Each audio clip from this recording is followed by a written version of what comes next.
মাছ কিন্তু বাঙালির একটা ইমোশনের জায়গা। আর 12 মাস আমরা যদি মাছ খাই তাও কিন্তু আমাদের মাছ খাওয়াতে অরুচি হয় না, কথাই তো আছে মাছে ভাতে বাঙালি। তো হ্যালো এভরিওয়ান, জিতুস মম কিচেনে তোমাদের আবারও স্বাগতম। তো আজকে আবার নতুন একটা ব্লগ নিয়ে তোমাদের সঙ্গে হাজির হয়ে গেলাম। আর সকাল সকাল দেখো, এত মাছ দেখলে কার না মন খুশি হয়ে যায়। তো সকাল সকাল কিন্তু হঠাৎ করেই একটু রাস্তার দিকে গিয়েছিলাম ছেলেকে নিয়ে। তো যেয়ে দেখি যে একটা লোক আর কি এতগুলো মাছ একসাথে ধরে নিয়ে আসছে গ্রাম থেকে।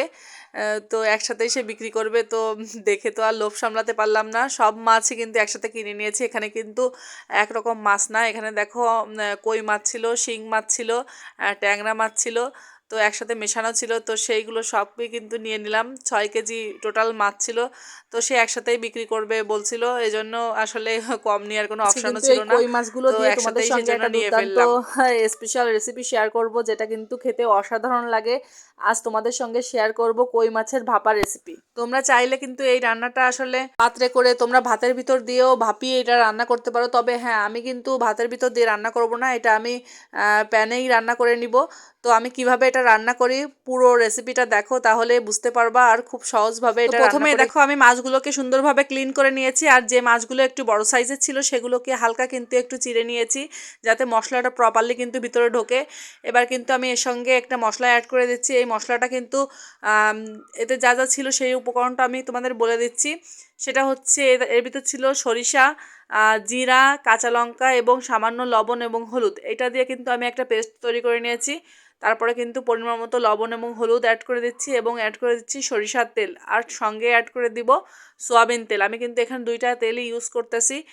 শুধুমাত্র সরিষার তেল দিলে অতিরিক্ত ঝাঁঝ হবে, যেহেতু আমি সরিষা বাটাও এখানে ইউজ করতেছি। তো এখানে কিন্তু এই জন্য আমি দুইটা তেলই মিক্সড করেছি, যাতে অতিরিক্ত ঝাঁঝ না হয়ে যায়।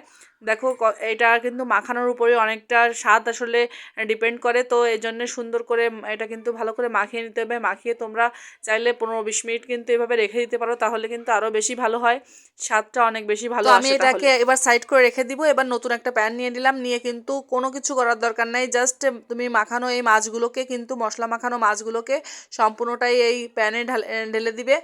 তো দিয়ে কিন্তু সামান্য পরিমাণ জল অ্যাড করে দিবে। এখানে কিন্তু অতিরিক্ত জল দেওয়ার কোনো প্রয়োজন নাই, যেহেতু এটা ভাপা হবে, মানে একেবারে গায়ে গায়ে থাকবে ঝোলটা। তো বেশি একটা জলের প্রয়োজন না, এখানে পরিমাণ বুঝে কিন্তু জল দেবে, যাতে মাছটা প্রপারলি বয়েল হয়। তো সেটা বুঝে কিন্তু জলটা অ্যাড করবে। ব্যাস, আমি এইটুকুই জল দিব। তো দিয়ে কিন্তু ভালো করে একটু মশলার সাথে অ্যাড করে দিচ্ছি। ভালো করে একটু মিশিয়ে দেব, নেড়ে চেড়ে মিশিয়ে দিয়ে কিন্তু আমরা এটাকে ঢেকে তারপরে তোমার গ্যাসটা অন করে দিব।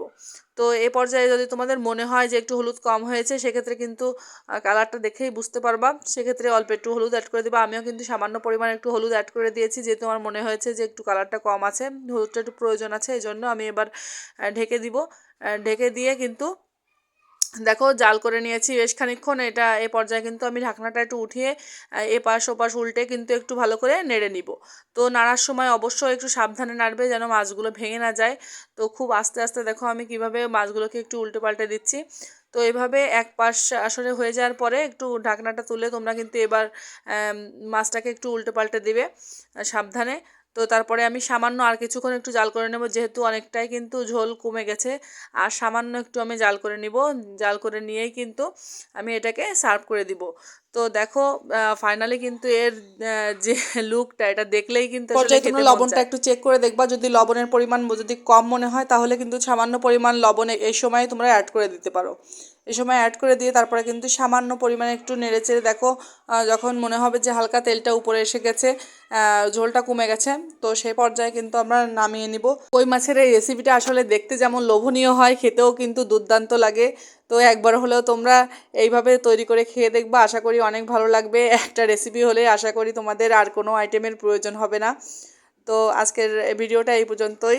সকলে ভালো থেকো, সুস্থ থেকো, আর জিতুস মম কিচেনের পাশেই থেকো।